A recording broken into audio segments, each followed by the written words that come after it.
All right, now we're live. So, how'd you guys like our safety reading this week? It was long. I mean, it was long. strong takeaways, but I can agree with that. It's good though. I don't know. Does somebody want to summarize the case for us real quick, or just give us some of the highlights?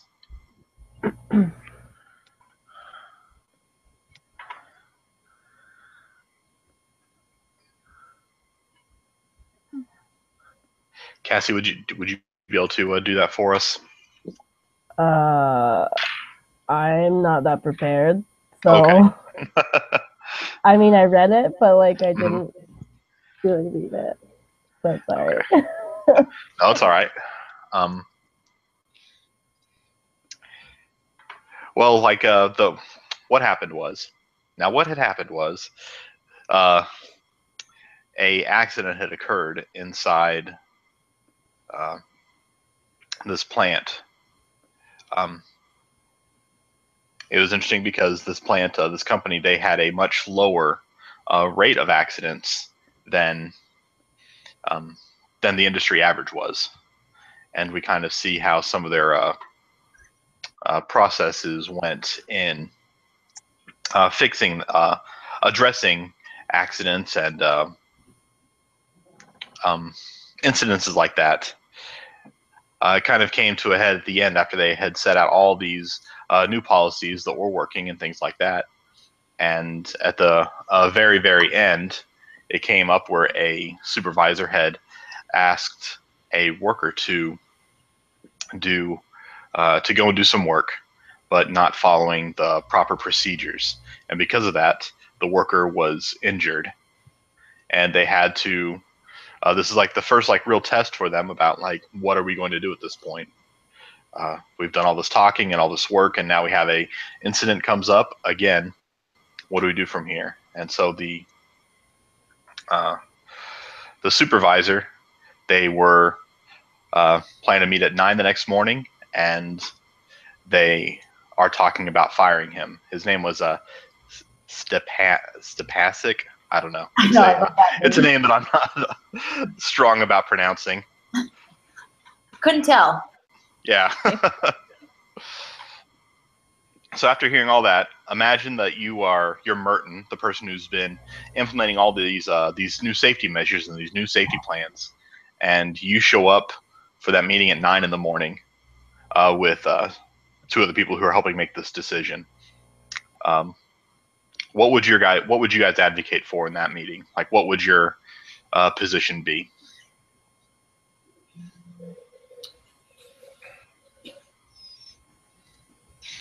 I just throw it out there. One of the in the email or in the call, it said that Bert Harris said that they want to fire the person. So it's at this point, it's at a are we going to fire this person? Keep them on with corrective action? What do you guys think?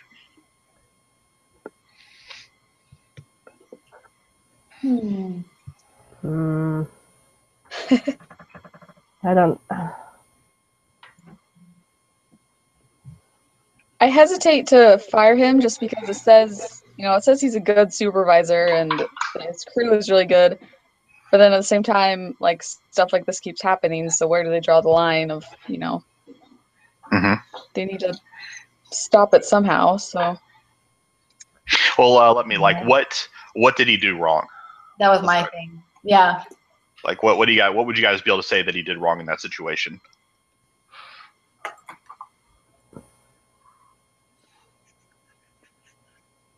I saw something in here that I liked. I'm trying to find it.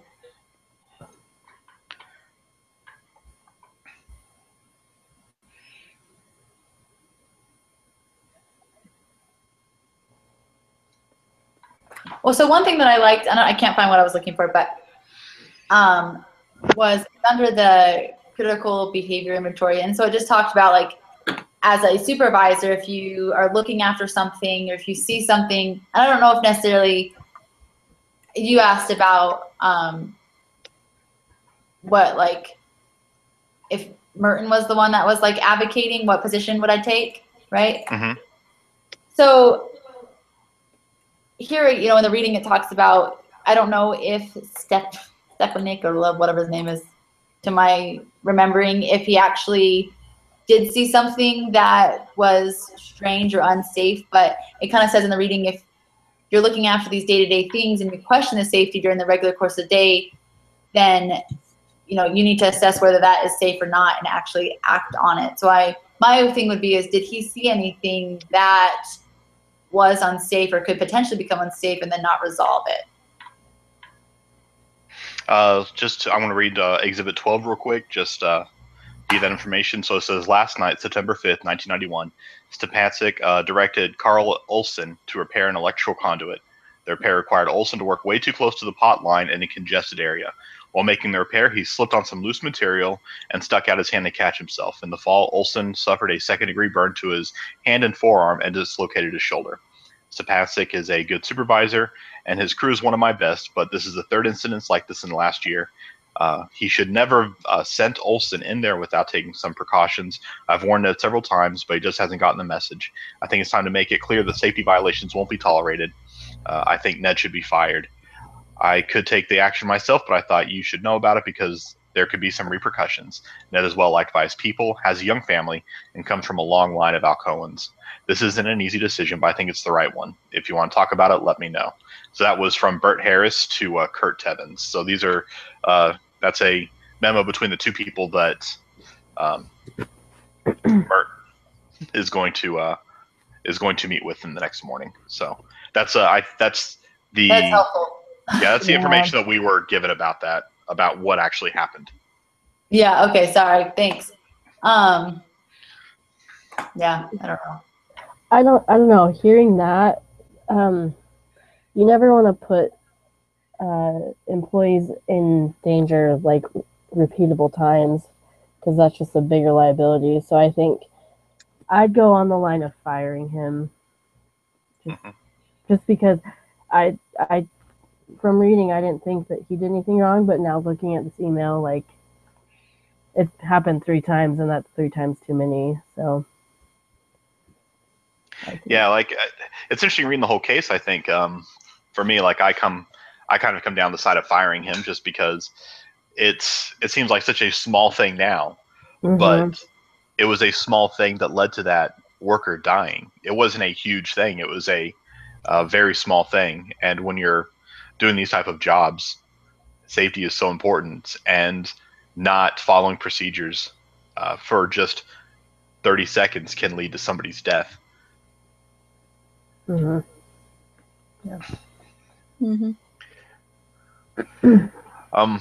What are the oh, sorry, go ahead. I was just saying, I like your preparation. You've been able to, like, connect it all. Yeah. This was a hard reading for me, if I'm being honest. So it was a difficult reading. Yeah, it took me. I read it a couple of times to make sure that I got it okay. Well, yeah, you're doing well. So I'm sorry that you gathered. So what do you think some of the implications are for workers, families, supervisors, and senior management if he's fired? And what kind of message do you think that firing him would send? Well, I think the big thing is with, you know, firing him, what kind of message that would send is that we need to take precautions as supervisors, you know, putting our employees in, you know, whether it be an electrician or what have you, like, in scary conditions is not okay. I don't know, kind of putting that message of, like, you know, we can't try and bend the rules in this. Work safety is really important, and violating it could lead to termination. Yeah. Going off what Devin says, I think that just if they were to fire him, it shows that they are very serious about the safety of their employees, and that that's not a joke to them. Yeah.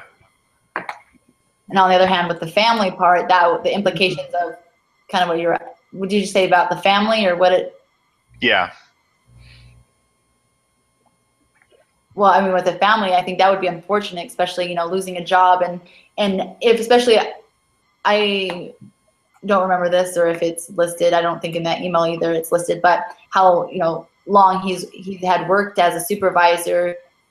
But I mean, that's, going to be on his resume, and having that supervisor position and not being able to, not wanting them to contact that employer, that's going to be hard for his, for his family, because he's not going to be able to find a job potentially. And then also the work, this senior management, they're going to have to find someone that's going to abide by their rules that they want, or they're going to just have to keep firing supervisor after supervisor. Mm-hmm. One thing that I think like it would highlight is that they're not just talking safety for the sake of talking safety.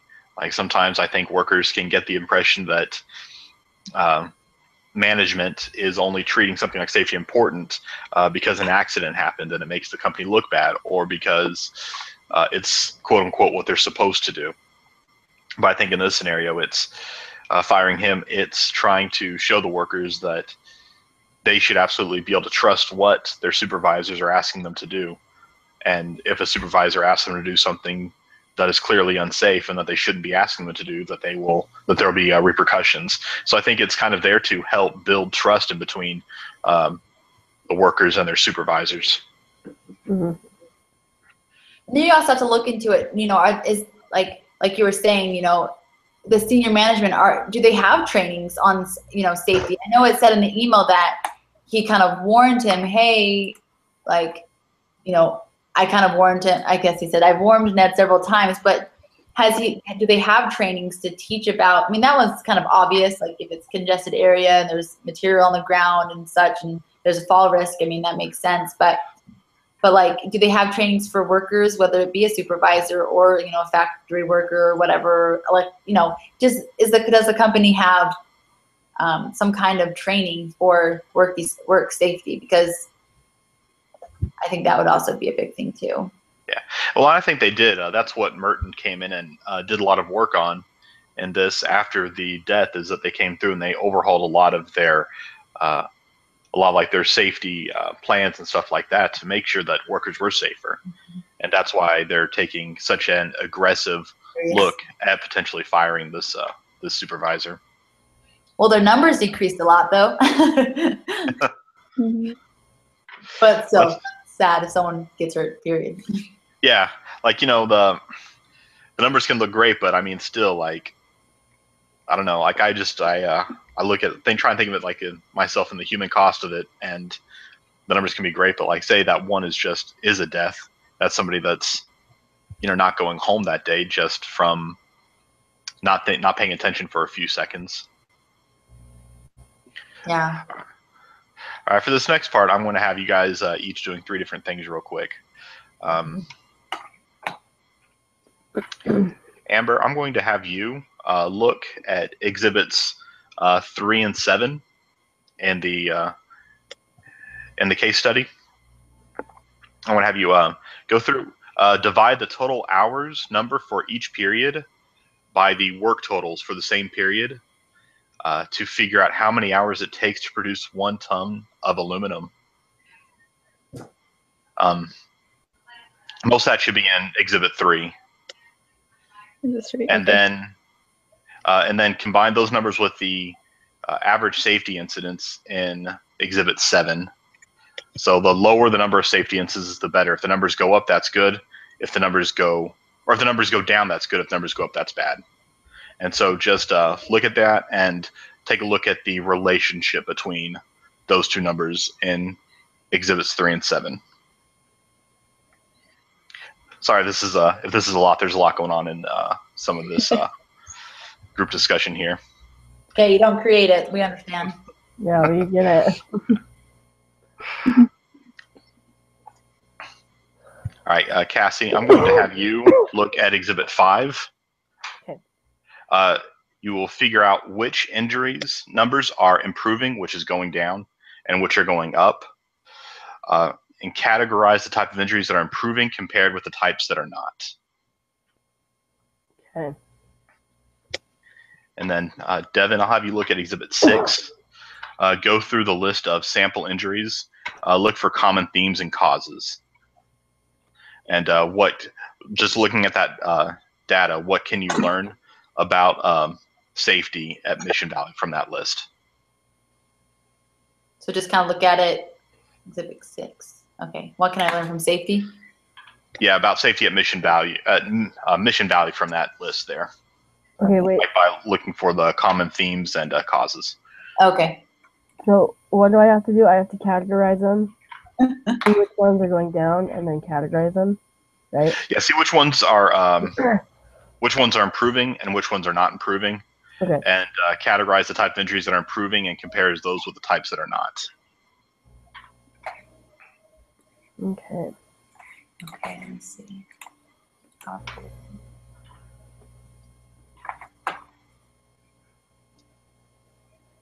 If my Excel would open.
Jared, if I'm not mistaken, Yeah. I'm still doing my part. I just was thinking, I thought they implemented, maybe I misread this or understood. I thought they implemented their new safety things after, because it was like 1992, right? And so that was after, like, this whole thing with, what's his bucket? They implemented them after the death of, trying to find his name, of Powell. Yeah, okay. But that would have been after, 91, May 16th, 1991. okay. So I guess that was what I was talking about earlier. Okay, that makes sense. Like having something, and I guess that's what they were changing. So that makes sense. Never mind. But they were still generally a lot better off in the industry than most other companies. Yeah, and you could already, I mean, you can see from Exhibit 5 how much they improved too. Like, I mean, 300 in 4 years, 300 injuries, serious injuries. It's crazy. Mm-hmm. Mhm.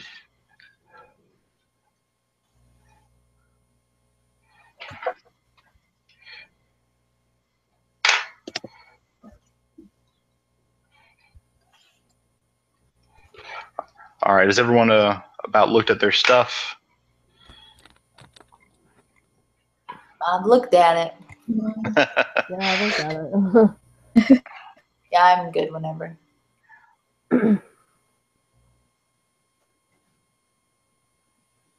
Okay. All right, Amber, have you you ready to talk about some of your numbers? I did the first one.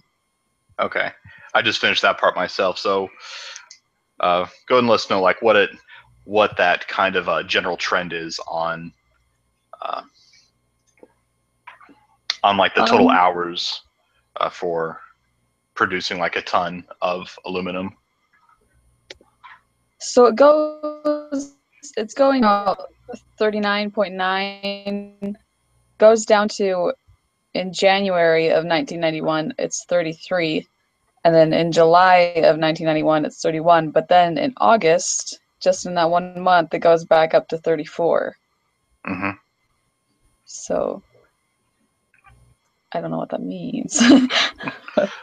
All right, so let's go look down at The Exhibit less 7. more productive. What's that? that's the more productive they are, right? Yeah, that's the lower number. Numbers we're looking at there, that's how many hours they're basically working for every ton of aluminum that they're producing.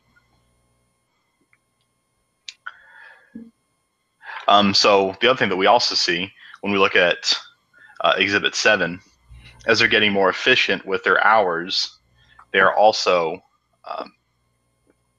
having fewer serious injuries. It's basically trending in almost the exact same way. Mm-hmm.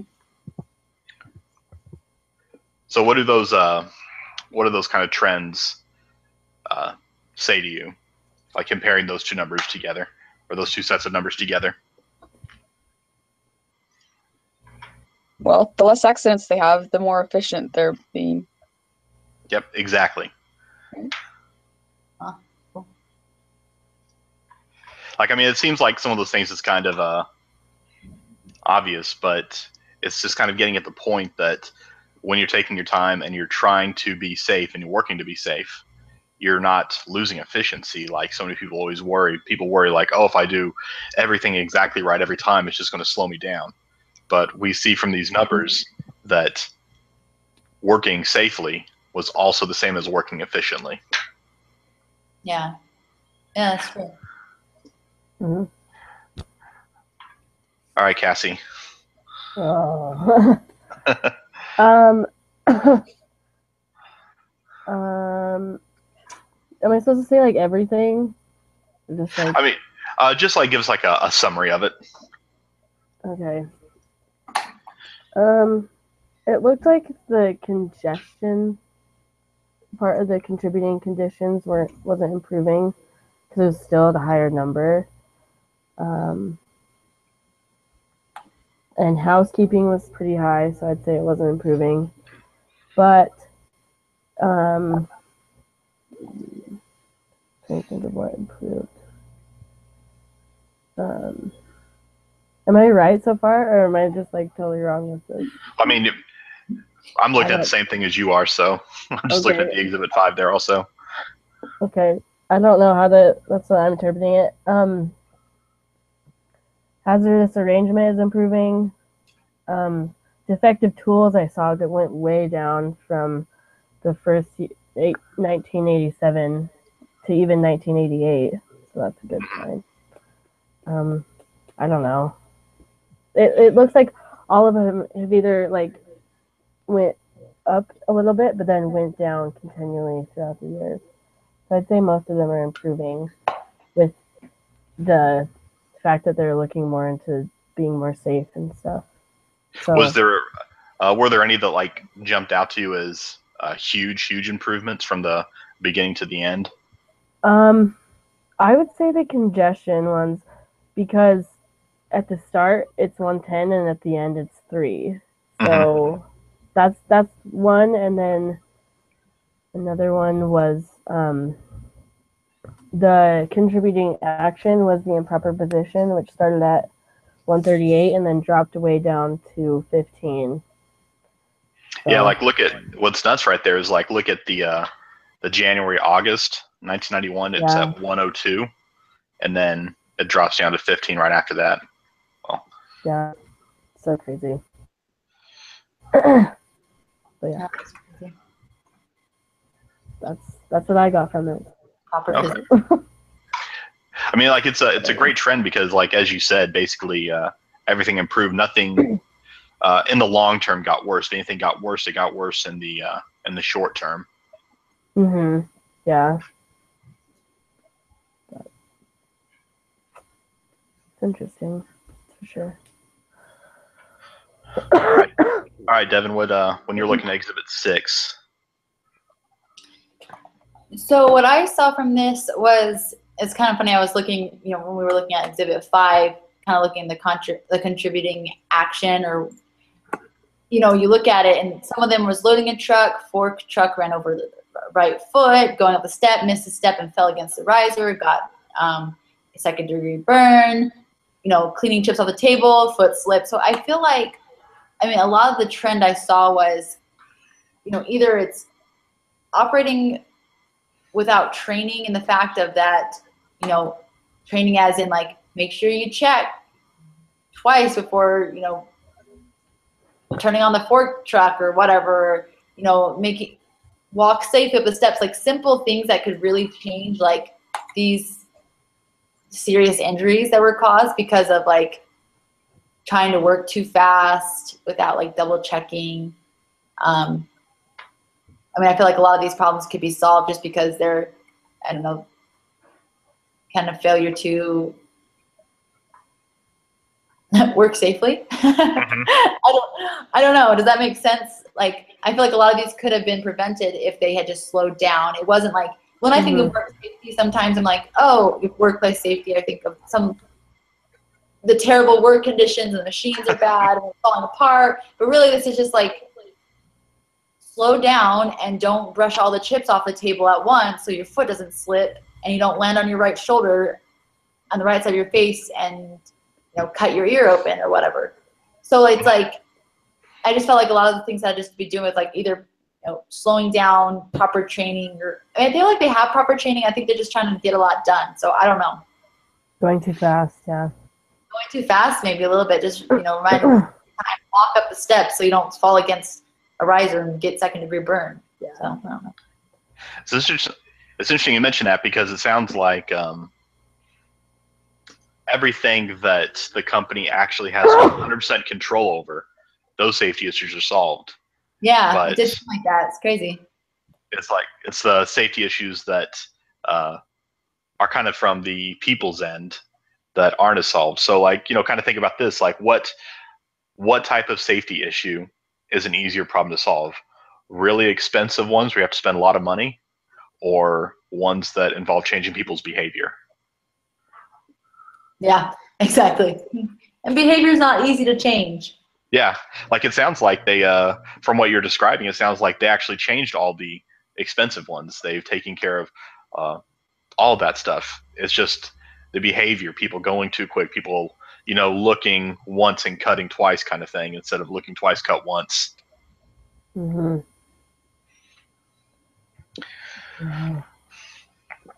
Yeah. What kind of challenges are there in trying to get people to change their behavior? Well, I think people are just set on the way they do things, like they don't really see a problem. yeah. You look at like if I were to say, okay, I think most of us kind of have like a morning routine that we go through, and that's how it's done. I feel like if all of a sudden someone was to say, hey, I want you to do this, and it was completely backward or not used to how like my morning routine is, then it would kind of throw me for a loop. And I think just developing like the habits is would be the hard thing to like overcome. Mm-hmm. Mm-hmm. That's exactly it. I mean, we're all creatures of habit that just like doing our own things. What else do you think can, especially specifically when it comes to safety, what might be something else that you think could be an issue with changing people's behavior?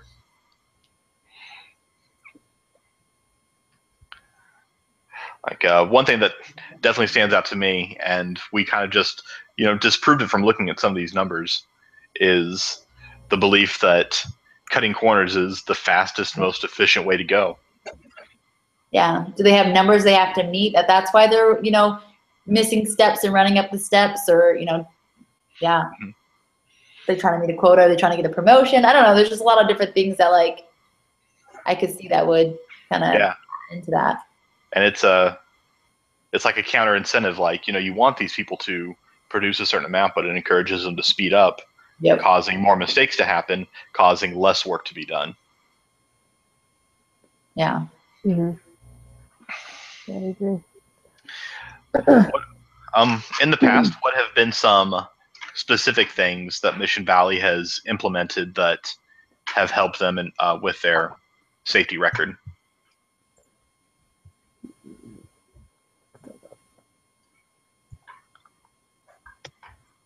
I liked well, I'll let someone else answer, and I'll add mine in.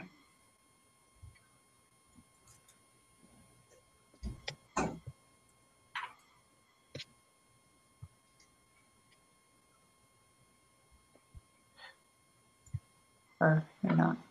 No, you can go first. I'm like trying to. I just feel like I've been chatting a lot. I guess one of the things that I liked, well, anyway, I liked that they kind of, I don't know if they necessarily used this, but the kind of the charts they had that showed the processes and like kind of what goes, I think that helps with like, I don't know, knowing the process. I also think will help, you know, knowing what's hot, even if you do know it, but if someone were to go in like a new trainee and if, I don't know, being able to, I don't know if they implemented this actually completely, but if they were able to see, okay, what's going to be hot so that they avoid burns, you know, what's going to be, I don't know, electric, just so that like the ads, like being able to see an image and see what is what, I think give a better picture. I like what you said. Sorry. Yeah. No, going off what you said, I think if I were to hear the word smelting, I wouldn't know what that was. So seeing a picture, like, even understand it. So yeah, I think visual is a really good idea. Was it? I'm getting like doing so many business classes for a few years.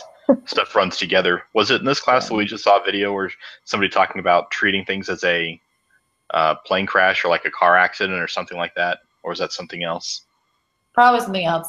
Okay. I'm trying to remember. Like, I read it real recently and I can't remember what it was in, but it was a talking about like different crises and stuff like that, and companies that succeed in solving those versus companies that don't. And so it used the analogy of like a plane crash, and every time a plane crash happens, it's this huge investigation that finds out every step of the way what went wrong, and trying to nail down exactly what happened poorly and what can be improved in the short term and the long term so that doesn't happen again. And then there's other companies that will only do that for big instances, such as somebody passing away, like happened in this case, but also they'll do that for small scenarios as well. And I think that that's one thing that this company has done, is that they treat every single thing as though it's a plane crash, just to be able to identify what went wrong. Like we can see it in that email where they're considering firing this guy, because you know what happened. He ended up with a burn on his hand, his forearm, and dislocated his shoulder. Not great, but as far as injuries go, it's not the worst thing that could happen to you working in a factory.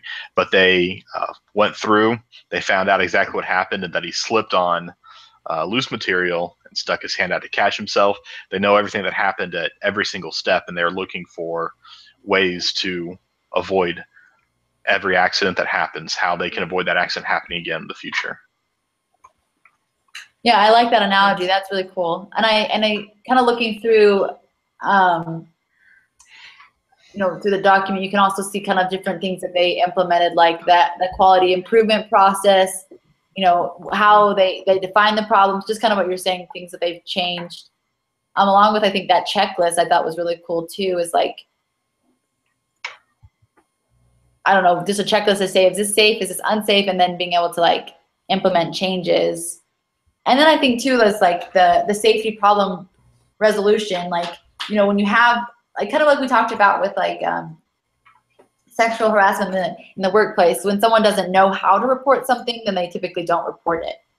And so like, I like they have a step A, step B, and it's very simple of how they've outlined, this is what you do. You discuss with the supervisor, then you do this, and then this. And so anyway, those, I think they've, like you talked about, they created a lot of plans to kind of change the safetyness.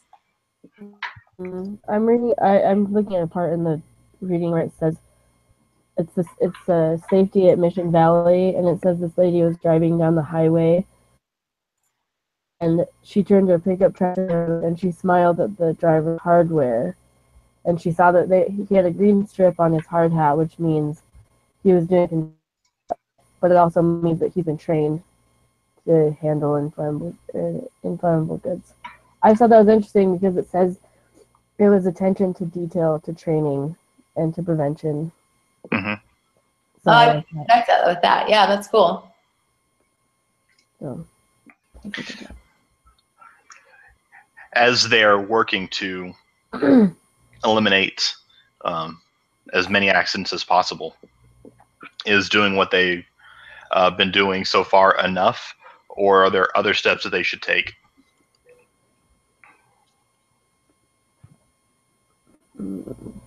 I think they should take other steps. I think they should try and, like we just talked about, work out that skipping the corners. What can they do so that they're not making these workers feel like they have to skip corners and work a lot faster to meet numbers? And then I also think too is like trying to implement habit changing things so that they're not making those little mistakes. So those would be my suggestions. I mean, it's easier said than done. I don't know what they would do because they need that volume and completion, but I don't know. That was going to be my next question for you guys is what do you think could motivate workers to be safer?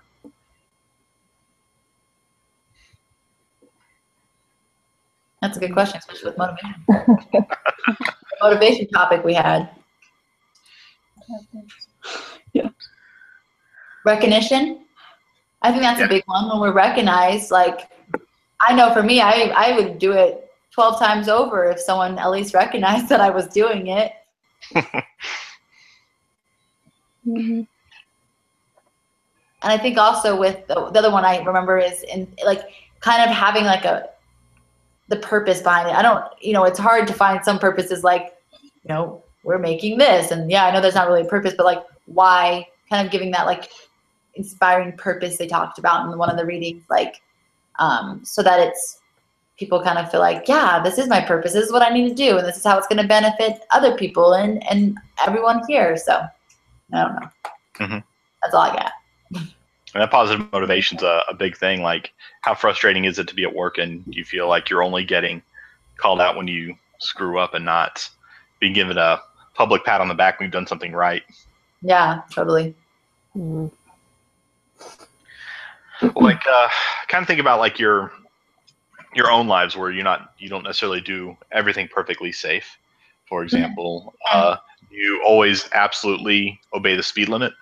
Always, every time. No, I'm just kidding. No. 5 over is the speed limit. That's typically what I go. 3 to 5 over. Like, it's still safe.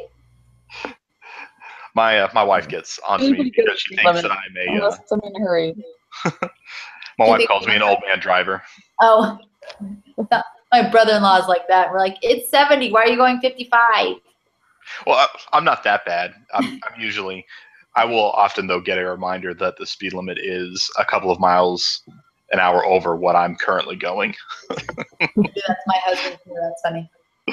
But what for people who go way over the speed limit, what do you think could incentivize them or encourage them to, better pay attention to that? Like, it's funny, like I didn't always used to be like that. I got 2 tickets about 6 months apart 5 or 6 years ago. And after that happened, I told myself I'm never getting a speeding ticket again. And I know, like, we just read all that stuff about, not using negative reinforcement to motivate people, but I'll be honest, in that specific case, it absolutely worked for me. Yeah, I'll take that even to another level. I know with my insurance, I have like a good driver's discount. Mm-hmm. So like, it will motivate you not to get tickets, or if you've gotten tickets, then you lose that discount. So that's what insurance companies are doing is, hey, you haven't had a ticket, you haven't had an accident in all these years, like we're going to give you a discount on your insurance every month. So I think that's cool. See, that's great because, that's flipping that monetary incentive around, and it's saying you pay less now because of this instead of punishing you by you pay more or pay a penalty or something like that. Yeah, exactly. Mm-hmm.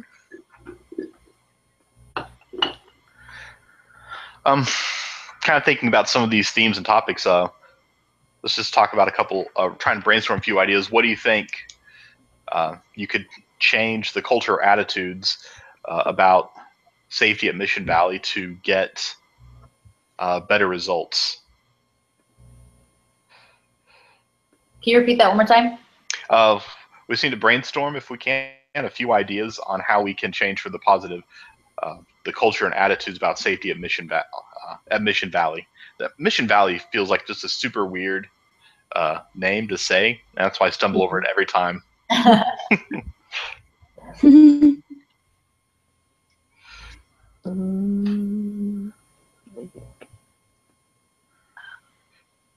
So like the future of it. Okay. Yeah, because it seems the hardest thing about it is that they have all the right processes in place, and they're starting to butt up against that struggle about changing behavior and changing attitudes. Like, let's think back to some of the attitude issues that happened earlier. The lady talking about her wedding ring, like that's she's not supposed to wear a wedding ring where she's working, because if the ring gets snagged, there goes her finger. And she had the idea. She's like, well, this was my husband. If we got married X number of years ago, and we've been married this whole time, and nothing will ever get me to take this off. Like, you can understand where she's coming from, but also you don't want one of your workers to lose a finger. So think about scenarios like that you're that you end up butting against, that you're trying to combat and try to improve some of those attitudes about safety. I don't know if you guys were ever in a driver's ed class. This just made me think about when you were talking about the ring, where they like show you the bad accidents or not your seatbelt or if you speed. I just show her a picture of someone's finger ripped off. That will. Anyway, that was a bad. That really is effective. So. I mean, listen, I'm writing it down. Like, just because like I have to use some of these brainstorming ideas we come up with to do my group leader work here later on this week. Oh, you were smart to look at that before, because I didn't look at my writing before, and I was like, oh, dang it. I had to create my own sexual harassment policy plan. Oh, no. I was like, I could have wrote something down. That's funny. Okay, so brainstorming culture. So one thing that just to be aware of is that almost everybody in the town either works for or has somebody close to them personally involved in working with Mission Valley. So it is basically an entire town that is dedicated to working at this aluminum mill. Mm. They could kind of incorporate like the community. Is that what you're saying? Like, yeah. So we could find some ways to incorporate the larger community as well to help improve this. It's like what Utah, or I know in Georgia they do it too. They put the signs, 55, accidents or lives lost from bad driving. Put that on the signs and the highways. That's a good idea. Like something similar to that, talking about like just some sort of like campaign throughout the ad to just constantly have I don't know, like it presented to drivers and workers, so that the more it's presented to you, the more likely you are to remember it and to internalize it. Mm-hmm. Yeah, if like you think about it, if you were like a speeder and your wife saw that and like, oh, slow down, like and then the same thing like with the workplace thing is like, hey, like, are you being safe at work? Like, I feel like it would trigger, like you just said, some conversation with families. Like if there was, you see those poster boards or whatever it is, like just having conversation about it. And with, I don't know, wives are pretty good at pushing their husbands to be smarter and wiser. Oh, that's correct. I know when I was little, we used to do, because we have a plant agrium in our town, and so they would do like poster boards, like safety poster boards. We could do something like that. Yeah, it's true. Yeah. Get the kids involved. I guess. Teach by example. I mean, one thing that you can place around like the plant almost when you're talking about safety is like have people bring in pictures of their family and have like those pictures of the family like on those safety boards, so that people are remembering that why being safe is so important, why being careful is important. Yeah. Yeah, I like that. Yeah, that's true. Mm-hmm. So often guys want to be the tough guy and like, oh, I'll be fine. And then if something happens, and if they happen to be the primary provider in the house, then what have they done to their family by trying to be tough? Mm-hmm. Yeah.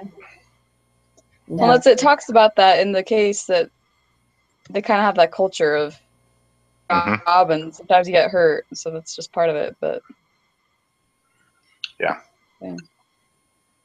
Could you What- have some kind of like we talked about public recognition? Could there be something if it's a smaller town where they have some kind of, I don't know, this is the safety person of the month or of the year, or something where they like the employee of the month or something. yeah, they win some kind of reward or something. That's a good idea too. Because I mean, you can easily get like the town to buy in on that, like maybe like a discount at a store or something like that, since the entire community is relying on this place for its existence. I like that.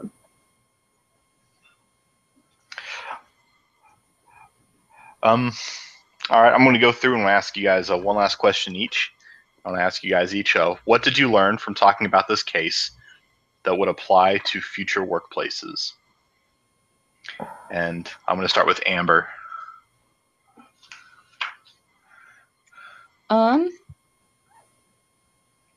It just kind of highlights how important safety really is. You don't really, I mean, I guess because I don't really see myself working in a factory, but you know, you don't think that your work, and it shouldn't have to be.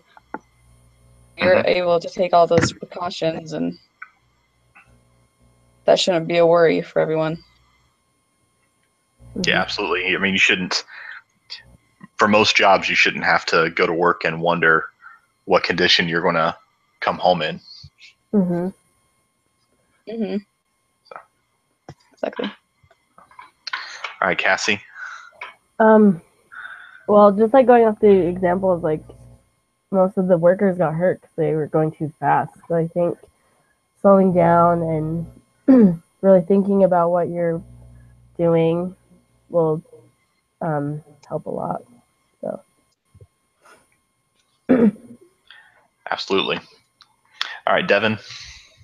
Yeah, I was going to go kind of the same thing with Cassie is, you know, slowing down, like recognizing and realizing whether it be, I mean, I don't think I also will work in a factory, but even with, you know, another job that I had, whether it be in healthcare administration, that's what my major is, but to slow down, to recognize that it's okay to slow down, and that sometimes when you slow down, you're less likely to make mistakes, and you're more likely to be, like we saw with the numbers, they were more efficient when there was better safety. And so when we slow down, like, you know, I always think kind of too is like, you know, even though you're going 5 miles over, really, it's not even getting you that much further. So was that ticket really worth it, you know? And so I think taking that mindset and thinking anytime, was that really worth it, I think will be important.